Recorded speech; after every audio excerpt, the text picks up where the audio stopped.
esa palabra griega que está en el origen de la escuela, pero que también está en el origen de otros inventos griegos como la democracia y la filosofía, la palabra escolé, que se refiere justamente al tiempo libre.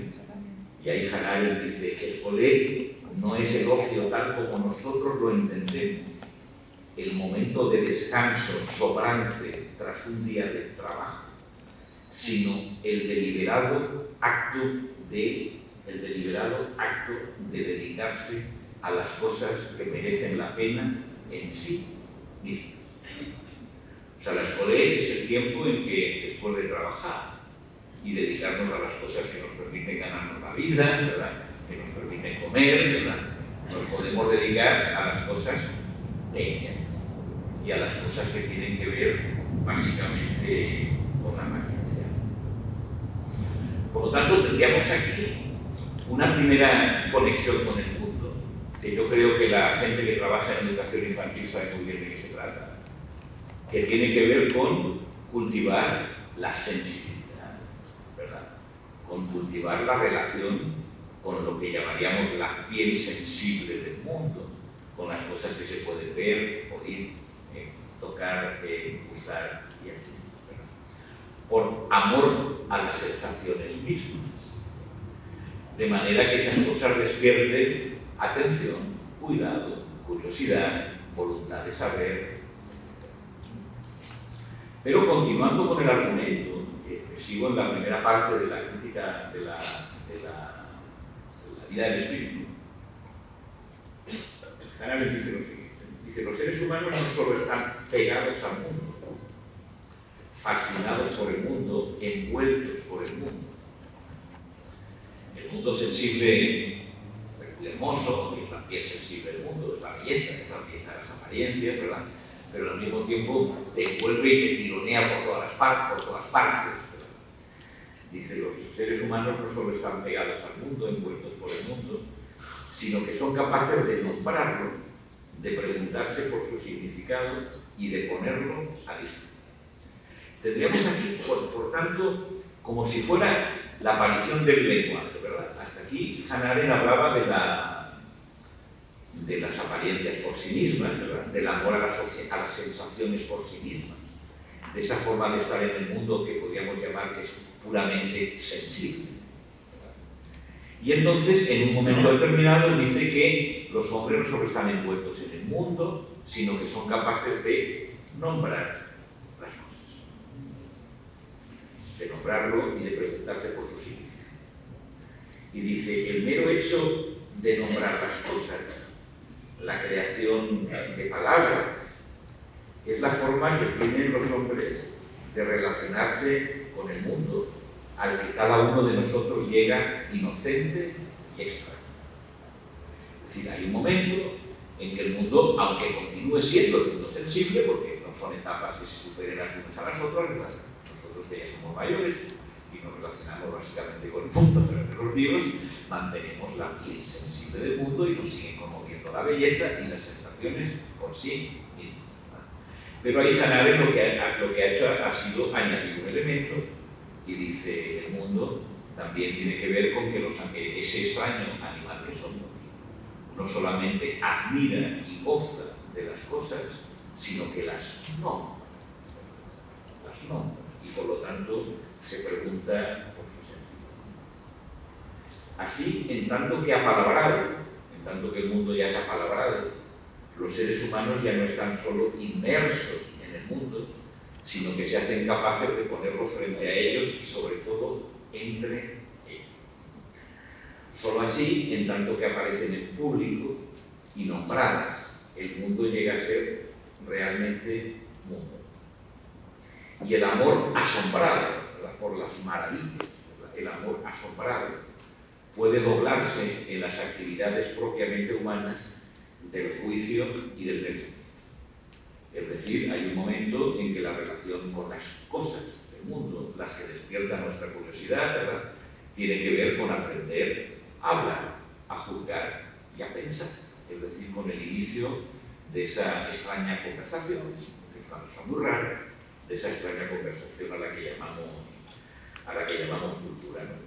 Pero, siguiendo un poquito más adelante, Hannah Arendt dice también que ese mundo que es sensible y al mismo tiempo es nombrado, y al mismo tiempo, en tanto que nombrado es puesto en medio y es conversado, ¿verdad?, solo tiene existencia si se comparte. Es decir, no hay mundos privados. Solo tiene existencia en tanto que es compartido con otros, ¿no?, en tanto que es objeto de una atención compartida. Y dice, la presencia de otros que ven lo que vemos y oyen lo que oímos, o la presencia de otros que ven lo que nosotros vemos y oyen lo que nosotros oímos, asegura la realidad del mundo y de nosotros mismos.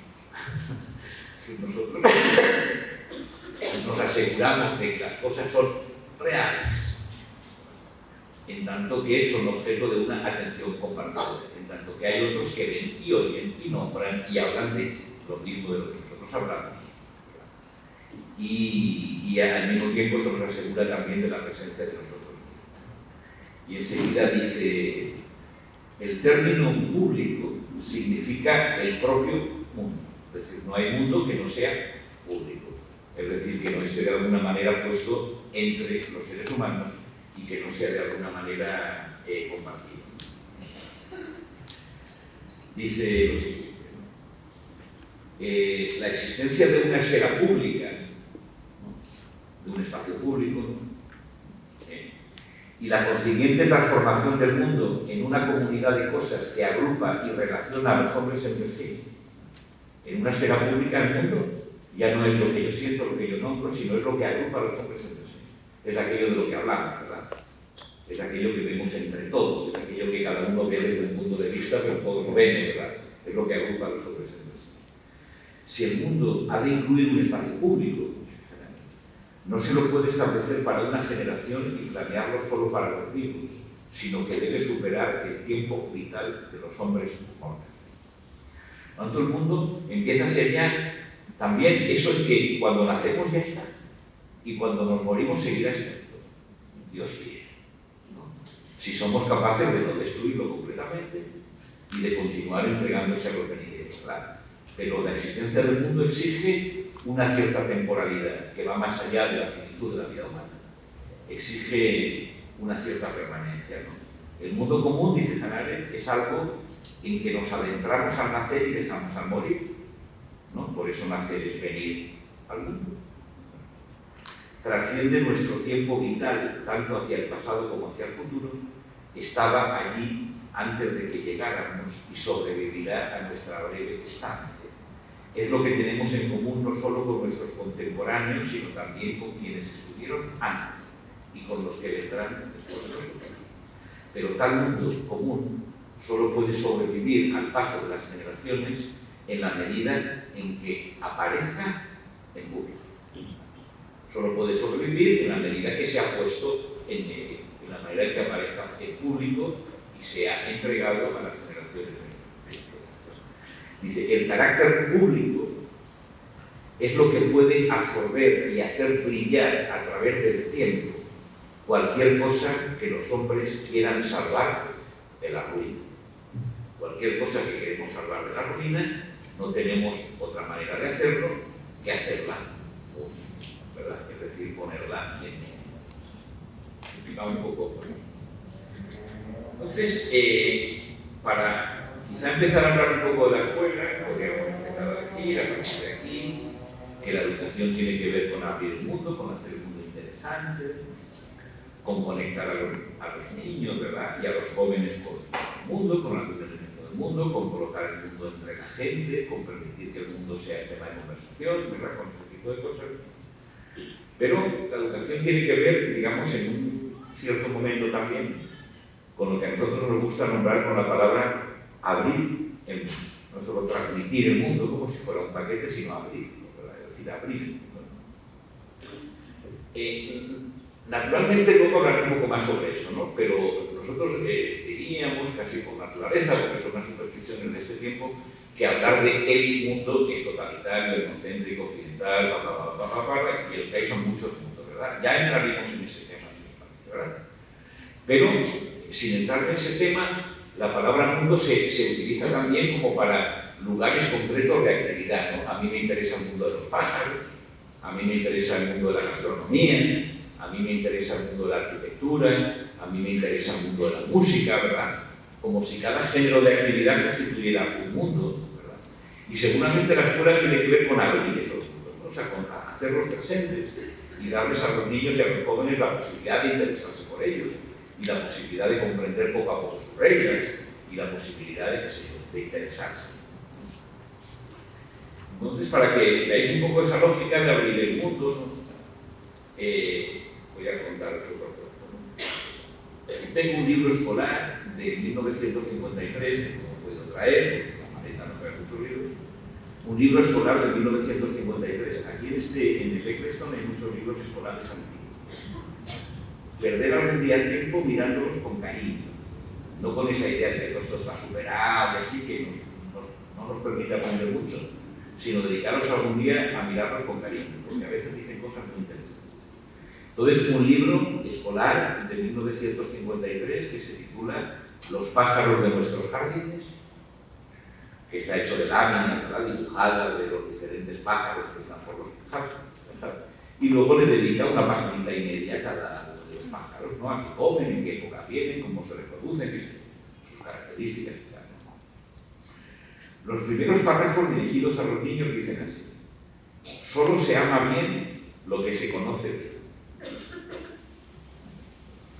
A mí siempre me emociona cuando veo la palabra amor al lado de la palabra conocer, siempre me emociona. Al derecho o al revés.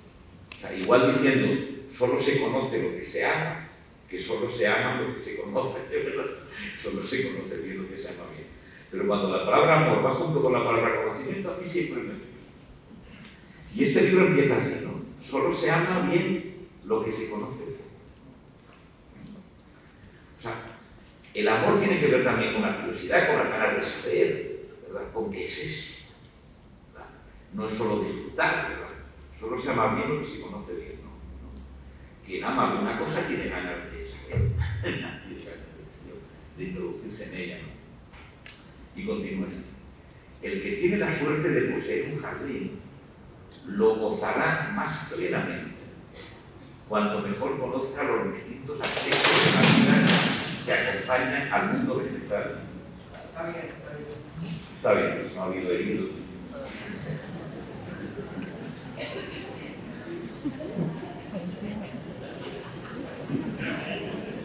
Puede ser una silla. Un momento de respiro. Corre de agua.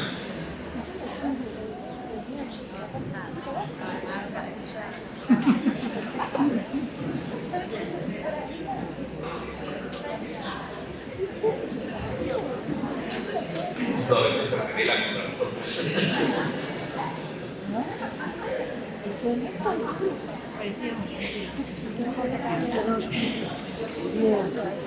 ¿Qué pasa eso?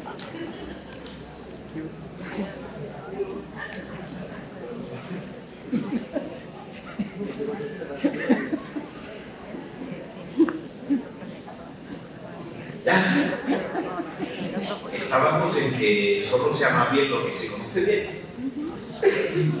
Y luego dice: el que tiene la suerte de poseer un jardín lo gozará más plenamente cuando mejor conozca los distintos aspectos de la vida que acompañan al mundo vegetal, tanto en la tierra como en el aire. Este es el caso de los pájaros, representantes por excelencia de la gracia, de la amabilidad y de la belleza. Tenemos ya 4 palabras juntas: la palabra conocer y la palabra amor. Tenemos ya la palabra goce, quien tiene la suerte de poseer un jardín lo gozará más, ¿no?, cuando más sepa. Y además, para gozar los pájaros del jardín hay que mirarlos en su belleza, ¿verdad? O sea, no para comérselos, ni porque el psicólogo te haya dicho que oyendo los pajaritos aumenta la autoestima, o vives más años, o adelgazas, o lo que sea, ¿no?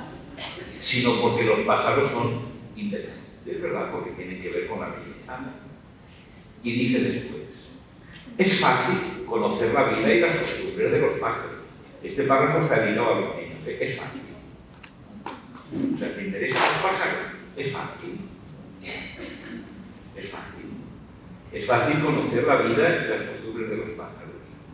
Los libros de historia natural explican todos los detalles. Maravilloso, ¿verdad? Es fácil conocer la vida de los pájaros. Los libros de historia natural explican todos los detalles. A mí me parece que este primer párrafo, yo diría, es casi una voz de profesor. Es una voz que invita. Es una voz que te dice, bueno, amar y conocer los gustos. Aquí esto tiene que ver con el saber, que también tiene que ver con el interés, con el amor, también tiene que ver con el placer, con el gozar y con esas cosas. Tiene que ver con la belleza, con las cosas que valen la pena, ¿verdad? Y además, para entrar en el mundo de los pájaros, la palabra mundo aquí funcionaría bien, ¿verdad? Para entrar en el mundo de los pájaros, no, si te interesa, ¿no? Pues es fácil. Para eso están los libros de historia natural, ¿no? Y entonces el libro que se presenta es como un libro de historia natural para niños, ¿no? Donde están las láminas de los pájaros y una paginita de cada pájaro. Claro que uno dirá, pero es que cuando los niños van a leer el libro de historia natural, ahí los pájaros no están, ¿verdad? Pero lo que es bonito es estar un ratito con los pájaros y luego un ratito con el libro de historia natural, ¿verdad? Y luego uno vuelve a los pájaros, sabe un poco más de los pájaros y luego vuelve al libro de historia natural, ¿verdad? Lo que hacemos es justamente pasar del mundo sentido al mundo nombrado, donde va la curiosidad y luego continuar naturalmente como tiene que ser con el amor y con el goce. Porque lo que se ama y lo que se goza no es el libro de historia natural, son los pájaros. Lo que pasa es que el libro de historia natural te permite amar los pájaros, ¿verdad? Y disfrutar más de los pájaros. Entonces es una historia bien pedagógica, ¿no?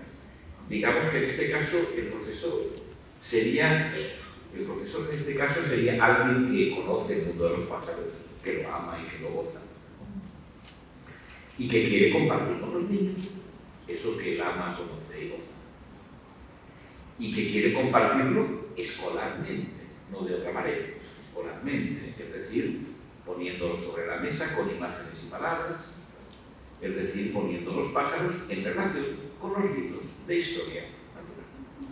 Hay otras maneras de compartir ese amor, pero la manera escolar tiene que ver con los libros de historia natural. Todos conocemos profesores y profesoras así, ¿verdad? Que son capaces de entusiasmar por los pájaros o por cualquier cosa.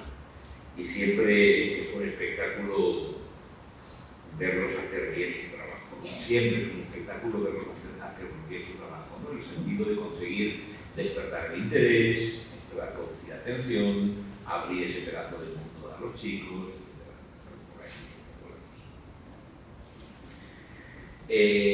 si hay alguien aquí en la sala, que yo creo que sí, porque algunos los conozco, ¿no? Que haya leído el libro de defensa de la escuela de Massenet y Simon, en esa serie de capítulos que se llama ¿Qué es lo escolar? Hay uno de ellos que empieza con una historia de pájaros.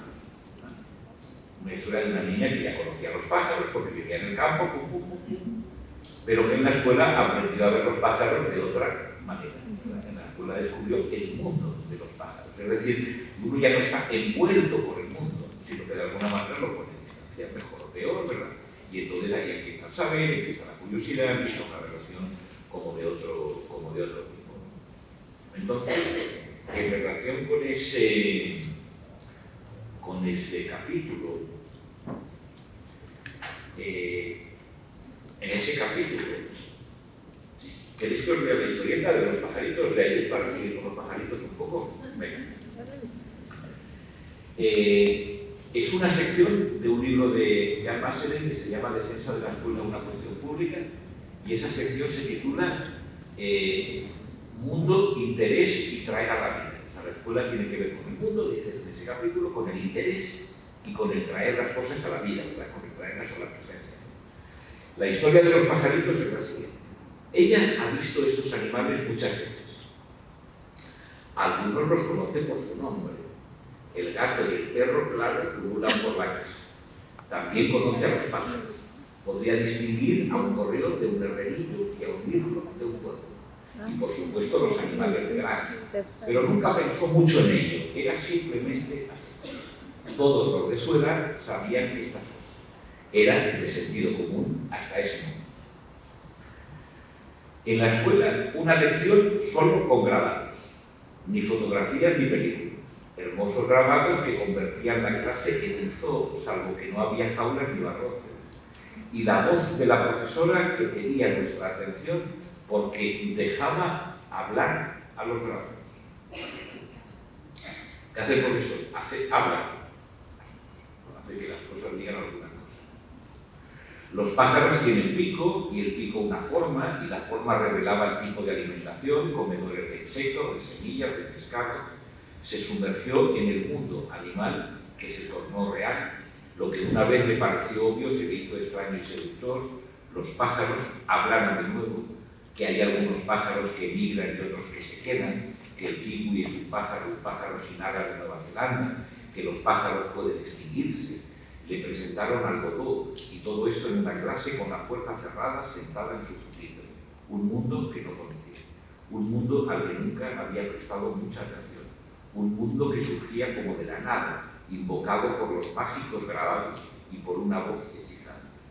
No sabía qué la sorprendía más, este nuevo mundo que le había sido revelado o el creciente interés que descubría en sí misma. No importaba, caminaba a casa aquel día, algo había cambiado, ella había cambiado.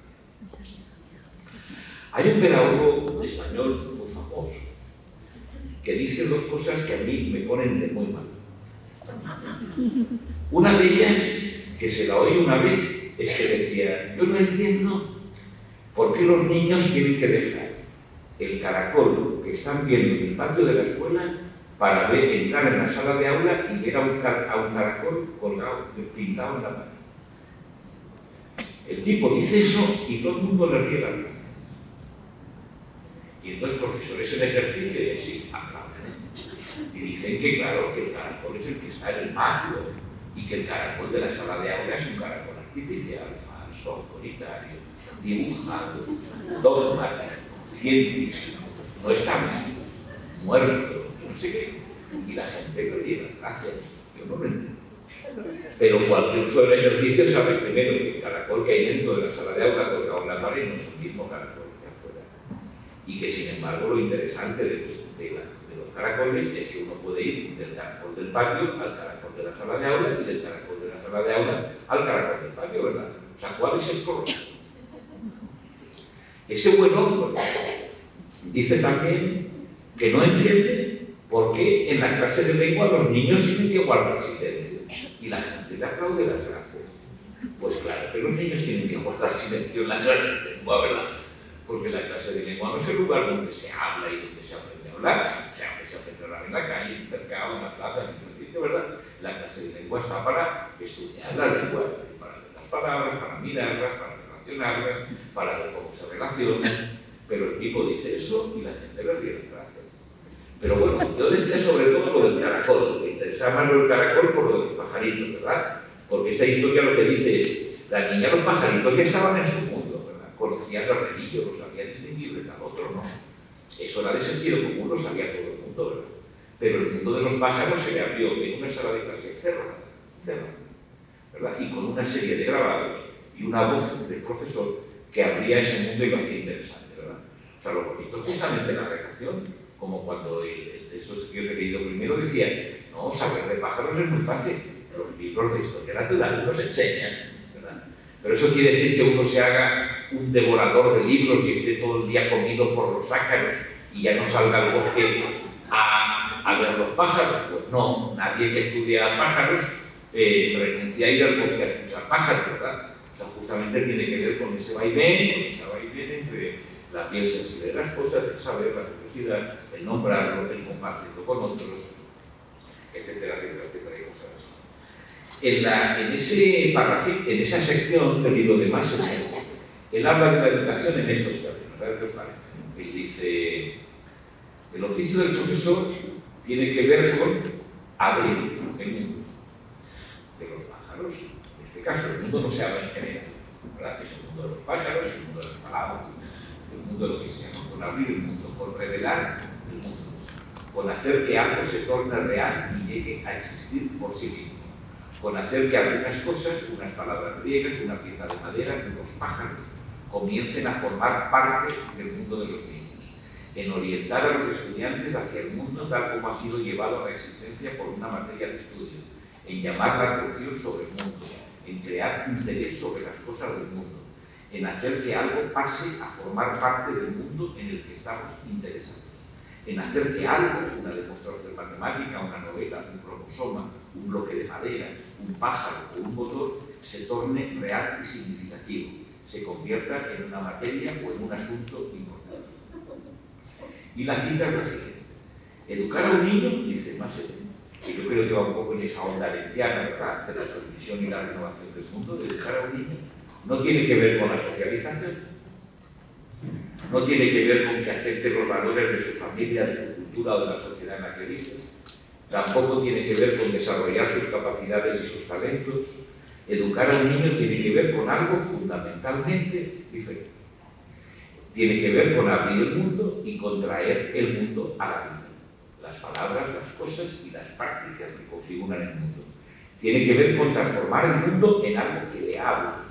Tiene que ver con encontrar un camino para hacer que la matemática, el inglés, la cocina o la carpintería sean importantes por sí mismas.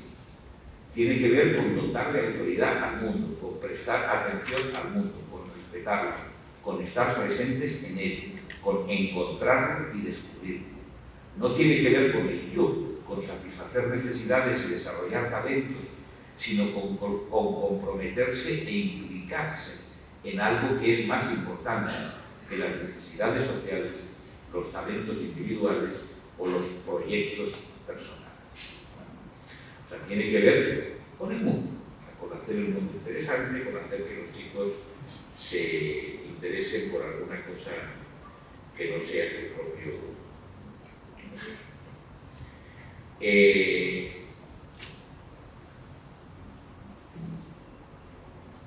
Voy a contaros otra historia para seguir con eso y ya. Bueno, no sé si queréis que os vaya a contar una historia, pues os puedo contar.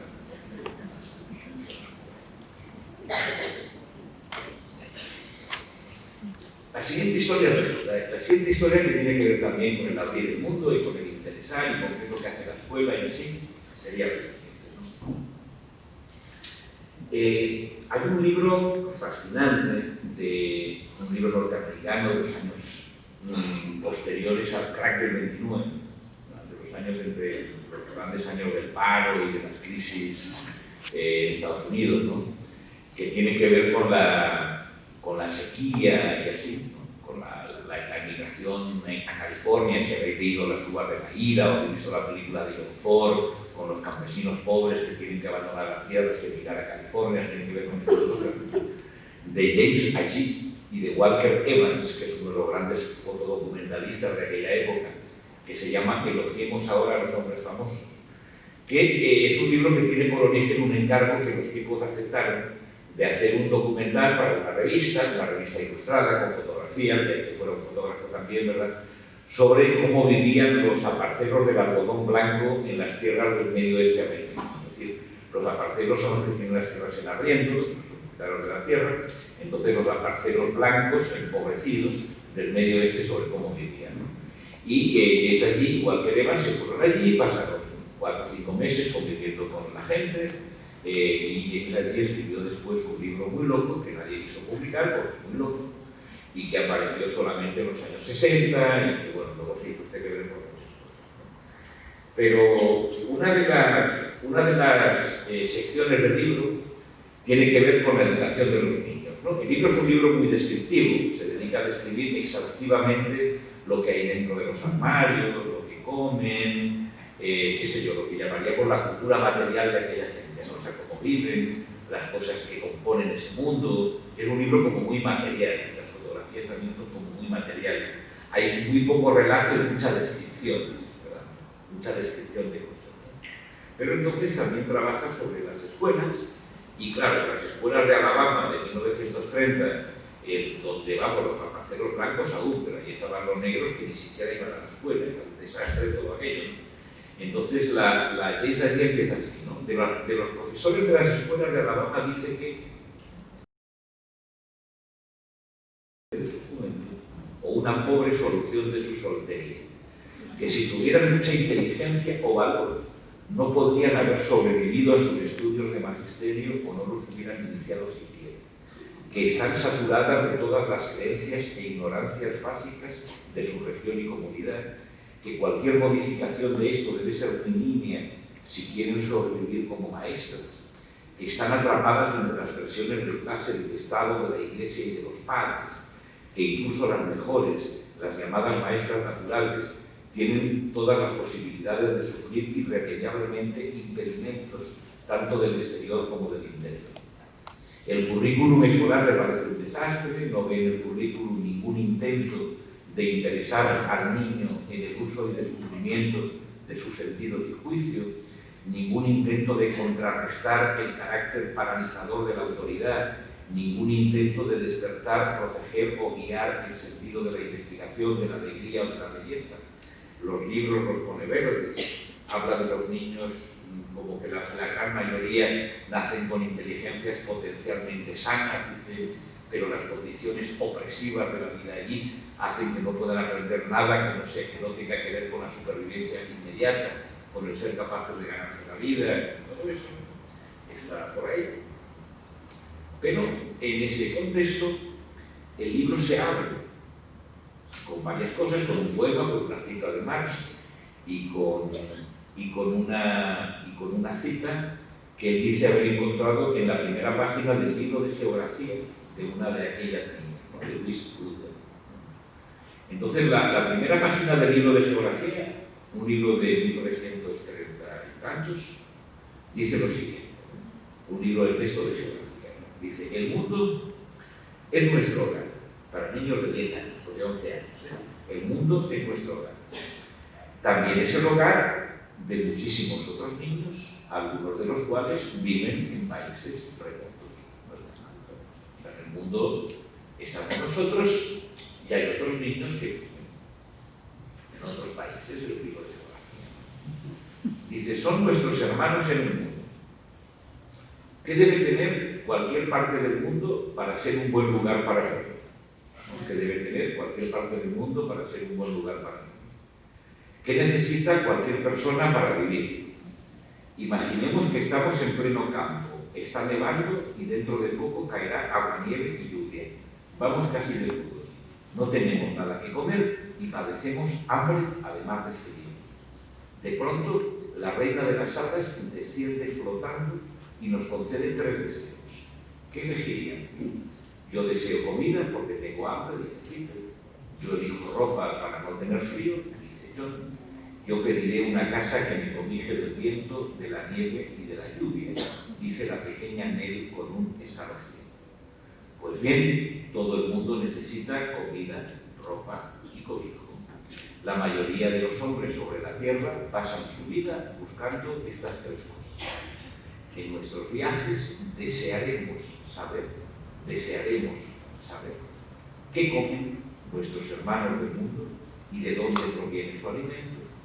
Desearemos ver las casas que habitan y cómo están construidas. También desearemos saber qué ropa usan para protegerse del calor. O sea, ahí hay claramente también una voz del profesor. Es el inicio de un libro de texto de geografía. El mundo es nuestro hogar, también es el lugar de muchos otros niños, son muchos hermanos, y hay además ahí, en ese principio, una declaración de igualdad muy impresionante. O sea, en el mundo hay de todo. Pero hay algunas cosas en las que todos somos iguales. Todos tenemos hambre, frío y necesitamos un techo, ¿verdad? Hay una declaración de igualdad muy brutal. O sea, hay chicos por ahí. Entonces, ¿qué necesita la gente para vivir? Pues 3 cosas, ¿no? Comida, ropa y comida.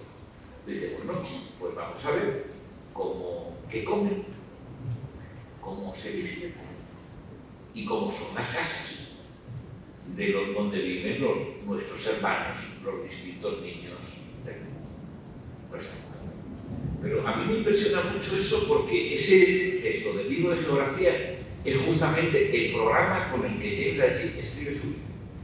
Cuando James Agee se va a hacer un trabajo sobre los rapaceros pobres, blancos, del medio oeste americano, lo que le interesa es qué comen, cómo se visten y cómo son sus casas. Es decir, el enunciado de un libro de geografía que le da la curiosidad, le da también el método para la construcción de su libro. Entonces es muy impresionante porque en las secciones en las que habla de las escuelas de Alabama, las pone verdes y seguramente con razón. O sea, las profesoras son horribles, la formación que han tenido es espantosa, están atrapadas por los prejuicios de la región, los libros de texto son espantosos, no hay nada que parezca desarrollar la física y la inteligencia, pero sin embargo toma la portada de un libro de geografía, ¿verdad?, y la convierte no solo en ejemplo, sino en programa de su propio trabajo. O sea, lo que hacemos nosotros, los periodistas, los cineastas, los que hacemos documentales, los que hacemos reportajes, los que nos interesamos por el mundo, ¿verdad?, no es otra cosa que salir de casa, ir a ver qué comen, cómo viven y cómo son las casas de otra gente. Ese es el libro de geografía. ¿Y queréis otro cuento más o lo dejamos? Otro cuentecito ya, así cortito y táctico. Otro cuento. Así cerraremos también con Santiago. Pero todo esto tiene que ver con lo que estamos, ¿no?, con lo de la transición del mundo.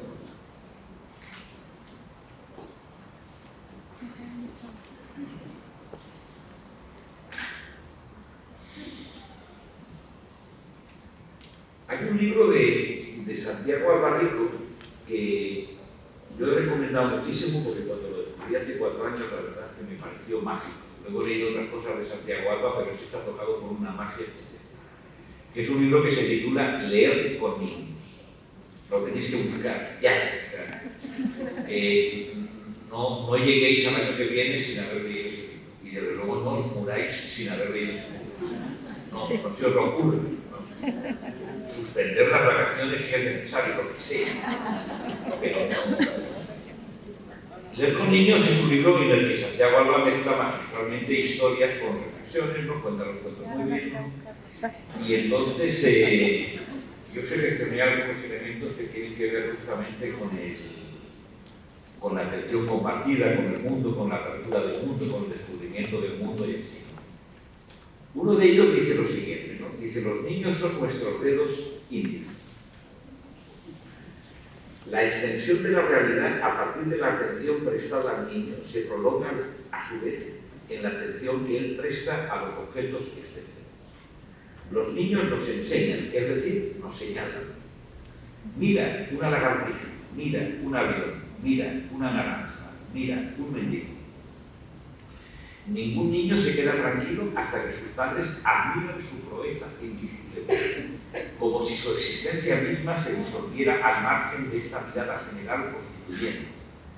Pero aún se queda más intranquilo si el padre o el primo o el amigo se pierden el pez o no llegan a tiempo a ver el coche de los bomberos. ¿Verdad? ¿Sabéis lo que él está diciendo? Los niños son nuestros dedos índices. Mira un pez, mira el coche de los bomberos. Y necesitan que ese señalamiento y esa atención sea compartida. Dice: llama, reclama, les tira de la manga, llevado de una excitación entre metafísica y justiciera, y no descansa hasta que los otros refrendan con su atención la existencia de lo que solo él está viendo. Al enseñarnos apremiante la lagartija en la pared, nos enseña que la realidad es el resultado de la atención, sí, pero de una atención compartida. Entre todos ponemos las cosas en la existencia. Entre todos ponemos a la lagartija, al coche de bomberos, ¿verdad? Entre todos ponemos a las cosas en la existencia. Entre todos damos un cuerpo a la estatura, un animal a la fiereza o una hoja al color verde. Yo creo que a veces son los adultos los que son el dedo índice de los niños, ¿verdad? Mirad una lagartija, ¿verdad? Mirad esta palabra, mirad este poema, mirad esta flor, mirad esta verdura, ¿verdad? pero en definitiva estamos mostrando el mundo, creando atención y constituyendo un mundo común de cosas que se va edificando en esos gestos mutuos de señalar, de llamar la atención y de nombrar. Otra cita sobre la atención y el cuidado, que es lo único que hace a las cosas consistentes y reales. Dice lo siguiente: es la atención la que reviste de verdadera realidad a los otros. Está claro, clarísimo, es la atención lo que reviste de realidad a los otros. Si nadie nos presta atención, tenemos la sensación de que no existe, ¿verdad? Es la atención la que le presta realidad a las cosas. Basta mirar una cosa fijamente, decía Flaubert, para que se vuelva interesante. Y no es extraño, por tanto, que un régimen de producción de imágenes y mercancías que impide mirar fijamente vaya acompañado de un retroceso histórico en la realidad de las cosas. Para que las cosas adquieran realidad hace falta atención y tiempo. Y en un mundo en el que la atención es explotada industrialmente y en que las industrias del entretenimiento, ¿verdad?, capturan constantemente la atención de los niños y en la que no tenemos tiempo para nada porque pasamos inmediatamente de una cosa a otra cosa, en ese mundo nada se vuelve real. Nada se vuelve real. Todo es irreal, fugaz, efímero, sin raíz, sin tiempo, sin carne, sin contenido, sin cuerpo, sin duración, etc. O sea, tiene que ver con ese hacer real las cosas, que tiene que ver con la atención compartida, con ir a una lagartija, pero también con continuarla mirando, con interesarse un poquito más en ella, etcétera, etcétera. También con darles tiempo, con darle algo de nosotros mismos. Pero luego, además de hablar del señalar con el dedo y la atención compartida, dice que esa especie de primer mecanismo de constituir un mundo común, mira una lagartija, mira el coche de bomberos, ¿verdad? El primer mecanismo de constituir un mundo común será también en el relato, pero en contarles cuentos, en leer con niños, en contarles cuentos, ¿no? Pero el relato tiene que ver también con la cristalización de ciertas cosas, bien materiales y bien concretas. La cita es la siguiente, ¿no? Dice: los objetos están a punto de desaparecer para siempre en la renovación acelerada de la mercancía. En esta sociedad que combate toda consistencia, las cosas ya no dicen nada. Si Caperucita hubiera comprado su caperuza en Zara, unos días llevaría una roja y luego una azul y luego una blanca. Cambiaría todos los días de vestimenta y nadie la reconocería por su ropa. Si Cenicienta hubiese adquirido sus zapatos en un Carrefour, el príncipe jamás la habría encontrado y ella habría seguido barriendo suelos para siempre. Si Ulises hubiese comprado su arco en el Corte Inglés, habría tenido que sustituirlo tantas veces por un modelo nuevo, idéntico al de todos los otros clientes, que los 108 rivales no habrían tenido problemas para pensarlo y hacerse pasar por él. En los cuentos, los objetos resisten como asideros de la memoria y claves irreemplazables del relato.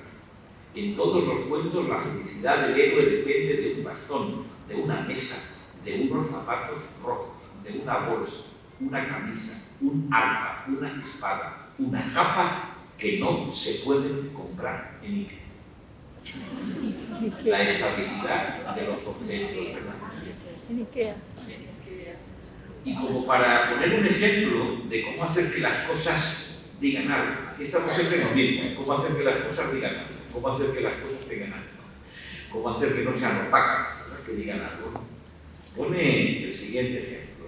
Dice: había una vez un padre que cada vez que volvía de un viaje traía a sus hijos un pequeño regalo del que ocultaba que había sido comprado, del que nunca confesaba la doble vergüenza para él y para el objeto de su precio.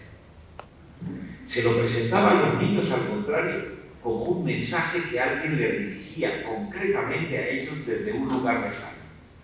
Primero les contaba la historia del hallazgo y solo después, como desenlace y materialización del relato, sacaba de la bolsa el objeto así dignificado y lo ponía entre sus manos. Los niños habían reunido de esta manera algunas cosas que los vinculaban al propietario original del don, un niño de otra tierra, un viejo acariciado por otro sol, una mujer sentada en una silla con un dolor de otro país en el pecho. Tenían, por ejemplo, una lamparita barata de Aladino que un viejo misterioso les había enviado desde un café de Bagdad. Tenían un tirachina rudimentario que un niño sin piernas les había mandado desde Palestina. Tenían 3 pulseritas de colores que una muchacha que acababa de aprender a leer les había enviado desde un cerro de Caracas. Y continuó. En la casa de los niños había algunos pequeños objetos, algunos más alegres que otros, pero todos contenían una historia. Eran la coagulación de un encuentro y de las decenas de corrientes y meandros que habían llevado hasta él. El relato construía los objetos y los objetos contaban una y otra vez el relato de su construcción. En el privilegiado auditorio de la prisión familiar podemos todavía darnos el tiempo que hace falta para que se hagan las cosas y para que podamos defendernos de las fuerzas que las deshacen. Lo que sé, ese señor, ¿no?, que ocultaba vergonzosamente que había comprado la cosa, ¿verdad?, y trataba de darle alma con un relato, ¿no? Esto es una pulserita que me ha dado para vosotros una niña que acaba de dar en Caracas. Lo que hace es simplemente darle consistencia a las cosas. Es decir, que por aparte de crear un mundo común, desde luego, impedir que el mundo se deshaga. O sea, hacer que el mundo esté lleno de cosas que tienen consistencia